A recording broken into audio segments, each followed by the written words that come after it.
பாமகவின் கட்சி பெயரையும், மாம்பழ சின்னத்தையும், பாமகவின் கட்சி கொடியையும் அன்புமணி அவர்கள் பயன்படுத்தக்கூடாது அப்படின்னு சொல்லி ராமதாஸ் தரப்பில் சிவில் கோர்ட்ல வழக்கு தொடர்ந்திருக்கிறார்கள். அந்த வழக்கில் நடந்த விஷயங்களை பற்றி இந்த வீடியோல முழுசாவே பார்த்திடலாம். டிஎம்கே காங்கிரஸ் கூட்டணி தொடர்ந்து இழுபறியிலே இருக்குதுங்க. தற்போது கிரீஷ் சோடங்கர் என்ன சொல்லியிருக்காருன்னா, நாங்கள் கேட்கும் அதாவது தொகுதிகளையும், அதாவது அதுக்கப்புறம் ஆட்சியில் பங்கு, அதிகாரத்தில் பங்கு, இந்த விஷயங்களை தொடர்ந்து டிஎம்கேவிடம் பேசிக்கொண்டு தான் வருகிறோம். அதற்கு உடன்படவில்லை என்றால் விஜயிடமும் பேசிக்கொண்டு தான் வருகிறோம். ஏனென்றால் எங்களை அவர் அழைக்கிறார்கள். அதனால் நாங்கள் இறுதியாக என்ன முடிவெடுப்போம் என்று தெரியாது. கண்டிப்பாக தமிழக வெற்றி கழகத்திலும் கூட்டணி வைப்பதற்கு நிறைய வாய்ப்பு இருக்கு அப்படின்னு சொல்லியிருக்காரு. அதை பற்றியுமே இந்த வீடியோல சேர்ந்தே பார்க்கலாம். ராமதாஸ் ஐயா விடுவதாக இல்லைங்க. தொடர்ந்து பாத்தீங்கன்னா அவர் முயற்சி பண்ணிக்கிட்டே இருக்காரு. எப்படியாவது நம்ம மாம்பழ சின்னம், அதாவது பாமக தலைவர் நான் தான் அப்படின்னு சொல்லி கோர்ட்டு மூலியமா முடிவாயிடுச்சுன்னா நாம நிர்ணயிக்கிறதாம் கூட்டணி, யார் கூட கூட்டணி பயணிக்கிறோம் அப்படின்ற விஷயங்கள் எல்லாம் நாம முடிவு செய்யறதா அப்படின்ற விஷயங்களை ராமதாஸ் ஐயா திரும்பவும் சொல்றேன், இந்த மாதிரியே இல்லை. கடந்த ஒரு வருட காலமாக அப்பா பையன் இடையே பிரச்சனை போய் கொண்டிருந்தது.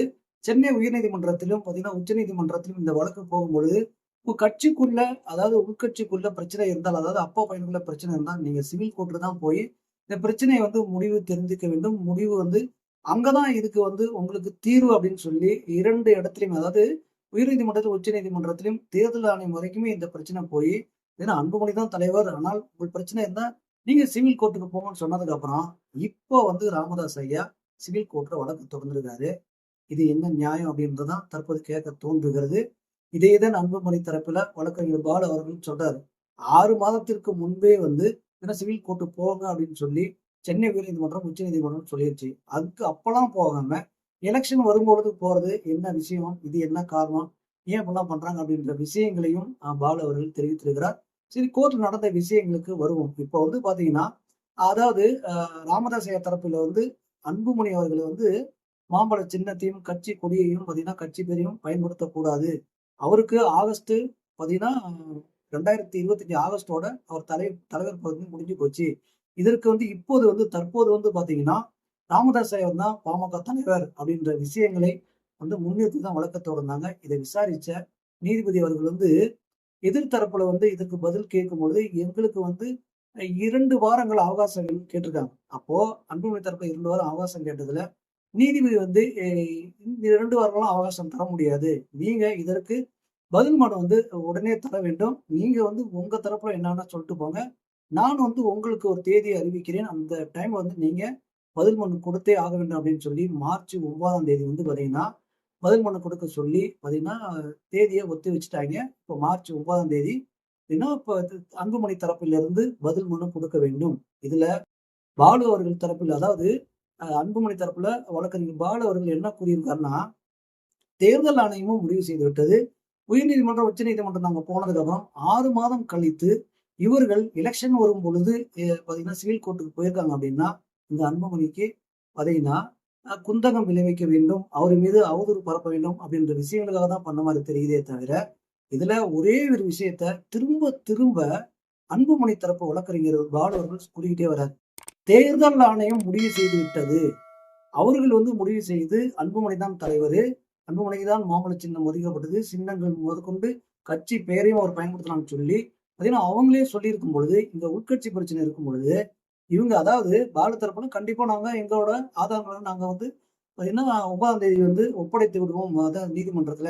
ஆனால் அங்க நீதிமன்றம் முடிவெடுக்க முடியாது. ஏனென்றால் தேர்தல் ஆணையம் முடிவெடுத்து கூறும் பொழுது தேர்தல் ஆணையத்திடமும் நீதிமன்றம் ஒப்புதல் பெற வேண்டும். அதாவது ஒப்புதல்னா அங்கேயும் கேள்வியை முன் வைப்பார்கள். அப்போ இந்த வழக்கு அடுத்த கட்டத்துக்கு தான் போவோம் அப்படின்ற விஷயங்கள் சொல்லியிருக்காங்க. அப்ப செய்தியாளர் எலெக்ஷன் வரும் சமயங்கள்ல இது எப்படி நீங்க பாக்குறீங்க அப்படிங்கும் போது, இது ராமதாஸ் ஐயா தரப்புக்கு தான் தெரியணும். ஏன்னா எலெக்ஷன் அறிவித்து விட்டால் இந்த கேஸ் வழக்கு தொடராது. இது அவங்களுக்கும் தெரியும். ஏன் இந்த சமயங்கள்ல இப்படிலாம் பண்றாங்க அப்படின்றத நீங்களே பாத்துங்க அப்படின்னு சொல்லி முடிச்சுக்கிட்டாரு. இதுல நம்ம என்ன சொல்ல வரோம்னா, அன்புமணிக்கு அவர்களுக்கு சப்போர்ட் பண்றோமா இல்லையா அப்படின்றதுலாம் 2ஆம் பட்சம். ஆனால் 6 மாத காலமாக சிவில் கோர்ட்டுக்கு போங்கன்னு சொல்லி சென்னை உயர்நீதிமன்றமும் உச்ச நீதிமன்றமும் சொல்லியிருக்காங்க. தேர்தல் ஆணையம் உங்க உட்கட்சி பிரச்சனை இருந்தா முடிச்சுக்கிட்டு நீங்க பாத்தீங்கன்னா, அதாவது செயற்குழு பொதுக்குழு கூட்டம் கூட்டி நிர்வாகிகள் வந்து யார் தேர்ந்தெடுக்கிறாங்களோ வந்தா திரும்பவும் பார்த்தீங்கன்னா, தேர்தல் ஆணையம் ஒரு தக்க நடவடிக்கை எடுக்கும், முடிவும் செய்யும். சின்னங்கள் வந்து 2 பக்கம் பிரச்சனை போயிட்டு இருந்தா முடக்கவும் செய்வோம் அப்படின்னும் சொல்லியிருக்காங்க. அப்போ இதுல வந்து ஒரு முடிவு காணாத பொழுது, தற்போது இருக்கும் நிலைப்பாட்டுல அன்புமணி அவர்கள் தான் பாமக தலைவர். மாம்பழ சின்னம், கொடி முதற்கொண்டு கட்சி பேரை அவர் பயன்படுத்தலாம்னு சொல்லிட்டாங்க. ஆனால் அடுத்ததாக ராமதாஸ் தரப்புல என்ன முன்வைக்க போறாங்க? அடுத்து என்ன நடக்க போகுது அப்படின்றத ரொம்ப பார்க்க முடியும். நீதிபதி அவர்கள் வந்து நான் அன்றே தீர்ப்பு வழங்கக்கூடிய ஒரு சூழ்நிலை இருந்தால் அன்றே தீர்ப்பு வழங்கி விடுவேன் அப்படின்னு சொல்லியிருப்பதாகவும் ராமதாஸ் தரப்புல சொல்லியிருக்காங்க. ஆனால் இங்க அன்புமணி தரப்புல வந்து தெள்ள தெளிவா பாலு அவர்கள் சொல்கிறார், தேர்தல் ஆணையத்திடம் அனுமதி கேட்காமல் அங்க கொடுத்திருக்கும் நாங்கள், அதாவது அனுமதி பெற்று நாங்கள் வந்து பாத்தீங்கன்னா மாம்பழ சின்னத்தையும் கட்சி தலைவர் அப்படின்றதெல்லாம் தேர்தல் ஆணையம் சொன்ன பிறகுதான் நாங்கள் கூட்டணியில் அமைத்தோம். இந்த விவரங்களை எல்லாம் அவர்கள் சேகரிக்காமல், ஆதாரங்களை அவர்கள் வந்து பெறாமல் நீதிமன்றம் உத்தரவிடாது அப்படின்ற விஷயங்கள் தெள்ள தெளிவா இருக்கிறாங்க. ஆனால் ராமதாஸ் ஐயா வந்து ஏன்னா ஒரு குழப்ப நிலையிலேயே தொடர்ந்து நீடித்து கொண்டிருக்கிறது அவங்க தரப்பு. ஆனால் இறுதியில் அன்புமணி கூட்டணி வச்சுட்டாங்க, அறிவிச்சிட்டாங்க, போயிட்டாங்க, எல்லா விஷயம் நடந்துருச்சு. அப்போ 9ஆம் தேதின்றது அடுத்து வந்து 20ஆம் தேதி, ஏப்ரல் மேல வந்து தேதியை தள்ளி வைக்க மாட்டாங்களா இல்லையான்றது என்ன நிச்சயம். ஒரு தேர்தல் அறிவிச்சிருவாங்க. அதுக்கப்புறம் தேர்தலையும் அன்புமணி அவர்கள் வந்து பாமக தரப்புல வந்து கூட்டணி அமைத்திருக்கிறா. அவங்களும் வந்து என்ன நடக்குது அப்படின்றத பார்த்ததுக்கு அப்புறம் இது செல்லாது அப்படின்னு சொல்லி போய் கேஸ் கொடுப்பாங்களா அப்படின்றதையும் நம்ம பார்க்க வேண்டிய சூழ்நிலை இருக்கு. ஏன்னா ராமதாஸ் ஐயா எது நோக்கி தான் போறார் அப்படின்னு தெரியல. தொடர்ந்து அன்புமணியை ஏன்னா துன்புறுத்திக்கிட்டே வரார் அப்படின்னு தான் சொல்ல முடியும். ஏனென்றால் இங்கு வழக்குகள் வந்து முழுமை பெற்ற பின்பும் திரும்ப திரும்ப திரும்ப அவர்கள், அதாவது உயர்நீதிமன்றம், உச்சநீதிமன்றம், சிவில் கோர்ட்டுக்கு நீங்க ஏன் போலன்னு கேள்வி வச்சதுக்கு அப்புறம் திரும்ப அதை பயன்படுத்தி கொண்டு போயிருக்கிறார்கள். அதற்கப்புறம் தேர்தல் முடிந்ததுக்கு அப்புறம் இவர், அதாவது கூட்டணி வைத்து வெற்றி பெற்றதோ, அது கண்டிப்பா வெற்றி பெற்றுருவாங்க ஏடிஎம்கே, அது வந்து நடக்க போகுது, அதான் உண்மை. அங்க வந்து அவர் வெற்றி பெற்று அதை கூட்டணியோடு சேர்ந்து வெற்றி பெற்றதோ அல்லது வேறு ஏதாவது நடந்தா கூட அது செல்லாது. நான் தான் திரும்பவும் பாமகவின் தலைவர் அப்படின்னு சொல்லி ராமதாஸ் ஐயா நிற்பதற்கும் வாய்ப்புகள் நிறைய இருக்கிறது. ஏனென்றால் நம்ம திரும்ப திரும்ப அதுதான் சொல்கிறோம். துருப்பிடித்த 2 தூண்கள் வந்து அவர் கூடயே சுத்திட்டு இருக்குது. அது யாருன்னா ஜி.கே. மணி அவர்களும், எம்.எல்.ஏ. அருள் அவர்களும். இவர்கள் இருக்கும் வரை ராமதாஸ் ஐயாவை தூங்க விட மாட்டாங்க. இங்க அப்படின்னா பாமக தொண்டர்களையும் தூங்க விட மாட்டாங்க. இந்த பிரச்சனையை வந்து ஒரு முற்றுப்புள்ளி வைக்காமல் பார்த்தீங்கன்னா, பாமக வந்து ஒன்றில்லாம ஆக்காம இருந்தால் சரி. ஆனால் என்ன நடக்குதுன்றது பொறுத்திருந்து பார்க்கலாம். விஜய் அவர்கள் வந்து கட்சி ஆரம்பித்தாலும் ஆரம்பித்தார். காங்கிரஸுக்கு வந்து இப்போ வந்து கொண்டாட்டம் ஆயிடுச்சுன்னு அப்படியே சொல்லலாம். ஏனென்றால் டிஎம்கே கூட பேரம் பேசுவதை வந்து தொடர்ந்து கொண்டே இருக்கிறார்கள். அதாவது கிரீஷ் ஜோர்டான்கிற என்ன சொல்றாருன்னா, காங்கிரஸ் வந்து நாங்கள் வந்து ஒரு முடிவு செய்திருக்கிறோம். அதாவது அதிக தொகுதியிலும் ஆட்சியில் பங்கு, அதிகாரத்தில் பங்கு. இதெல்லாம் தொடர்ந்து வலியுறுத்தி கேட்டுக்கொண்டுதான் வருகிறோம். அதுல திமுக நிலைப்பாடு என்ன என்று தெரிந்த பின்பு நாங்கள் தமிழக வெற்றிக் கழகத்திடம் பேச்சுவார்த்தை நடத்தி கொண்டிருக்கிறோம். அங்கேயும் அவர்கள் வந்து கூட்டணிக்கு அழைத்துக் கொண்டிருக்கிறார்கள். அங்கேயும் நாங்கள் கூட்டணி இது செய்வதற்கும் வாய்ப்பு இருக்கிறது. அது திமுகவின் நடவடிக்கை பொறுத்து இருக்கிறது அப்படின்னு சொல்லிவிட்டாருங்க. என்னடா இது? ஏன்னா கடந்த 2 நாட்களுக்கு முன்னாடி தான் வந்து திமுகவும் காங்கிரஸும் வந்து மேக்சிமம் கூட்டணி இது செஞ்சுட்டாங்க. அதாவது ஆட்சியில பங்கு, அதிகாரத்துல பங்குலாம் இல்ல. பார்த்தீங்கன்னா 39+1 இதுல வந்து பார்த்தீங்கன்னா இவங்க 29+1 இப்படிலாம் கேட்டுருந்தாங்க, சொல்லிட்டு இருந்தாங்க அப்படின்ற விஷயங்கள்லாம் பார்த்துட்டு இருந்தோம்.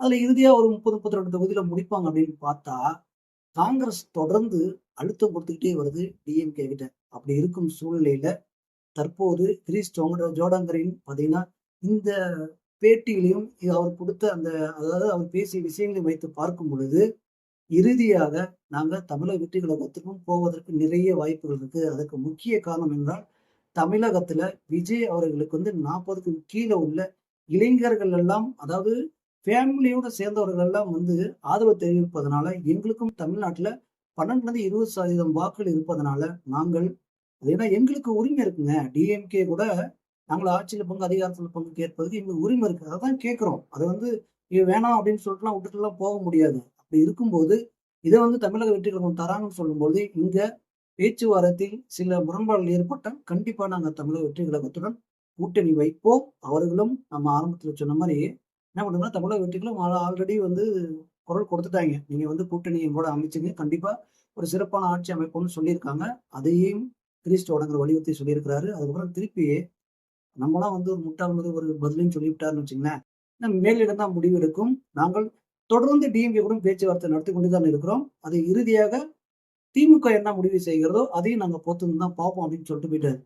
என்னது மீசையிலயும் மண்ணு ஒட்டாத மாரி பார்த்தீங்கன்னா, அப்படியே ஒரு பேச்சு வழக்குல வந்து அப்படியே டிவியவும் சேர்த்து உள்ள இழுத்து விட்டு, டிவிய கூட வந்து பேச்சுவார்த்தை நடந்துகிட்டு தான் இருக்கிறது. இறுதியாக மேலிடம் தான் முடிவு செய்யும் அப்படின்னு சொல்லிட்டு போயிட்டாரு. இந்த பொழப்புக்கு இந்த சும்மா இருக்கிறவன் ஒரு ஏதாவது ஒண்ணு சொன்னீங்கன்னா கேட்டுக்கிட்டே இருப்பான் அப்படின்ற மாதிரி பார்த்தீங்கன்னா, எல்லாத்துக்கூடயும் பேச்சுவார்த்தை நடத்திட்டு இருக்காங்களாம். அடுத்து இறுதியா ஏதாவது முடிவு பண்ணுவாங்களாம். இதே மாதிரி தான் நம்ம பிரேமலதா அவர்கள் வந்து சொன்னாங்க. எல்லாத்துக்கூடயும் பேச்சுவார்த்தை நடத்திட்டு இருக்கிறோம். நாங்க வந்து எல்லாருமே எங்களுக்கு வந்து பார்த்தீங்கன்னா, அதாவது நட்பு அளவுல நாங்க வந்து பழகிக்கொண்டே தான் இருக்கிறோம். அதனால எங்க எப்போ எப்படி கூட்டணி அமைப்போம்லாம் தெரியாது அப்படின்னு சொன்ன மாதிரியே, இங்கேயும் காங்கிரஸ் சொல்லிட்டு போகுது. இதெல்லாம் என்ன சொல்றதுன்னு தெரியல. ஏனென்றால், அவர்கள் இங்க ஏதாவது திமுக முரண்பாடு ஏற்பட்டால் தமிழக வெற்றி கழகத்துக்கும் போய் ஒட்டிக்கலாம் அப்படின்னு நினைக்கிறாங்க போல தெரிகிறது. இதுல என்ன சொல்றதுன்னு நீங்களே பார்த்துங்க மக்களே. ஏனென்றால், இங்க விஜயின் வருகையை வைத்து, இங்க பார்த்தீங்கன்னா கூட்டணி பிரச்சனையை வந்து காங்கிரஸ் கையில எடுத்துக்கொண்டு, இதெல்லாம் ஒரு கேம் வந்து பிளான் பண்ணி போய் கொண்டிருக்கிறது. இதுல ஒரே விஷயம் தாங்க. 12ல 20% விஜய் அவர்களுக்கும் 15லிருந்து 20% இருக்குன்னு சொல்றாங்க. 2 பேரும் கூட்டணி வச்சா மேக்ஸிமம் நிறைய ஒரு மாற்றம் நடக்கும் அந்த 2026 தேர்தல். இதானே மக்கள் எதிர்பார்த்துட்டு இருக்காங்க. இந்த முடிவு செய்யலாமே. இங்க போய் ஒட்டிக்கலாம், அங்க போய் ஒட்டிக்கலாம். இப்படி வந்து பார்த்தீங்கன்னா, அ மக்களை இளிச்ச வேன்னு நினைக்கிற மாதிரி பார்த்தீங்கன்னா, ஒரு பேரங்கள் போயிட்டு கொண்டு இருக்கும்பொழுது, மக்கள் இந்த அரசியல் நிலைப்பாட்ட வந்து தயவு செய்து பார்த்துங்க மக்களே. இந்த மாரி தமிழ்நாடு உலகத்தில் நடக்கும் அனைத்து விஷயமும் தொடர்ந்து ரசமா பேசுவோம். தொடர்ந்து தமிழ் தேசிய குரல் தமிழ் தேசிய குரல் மகேஷின் அன்பு வணக்கம்.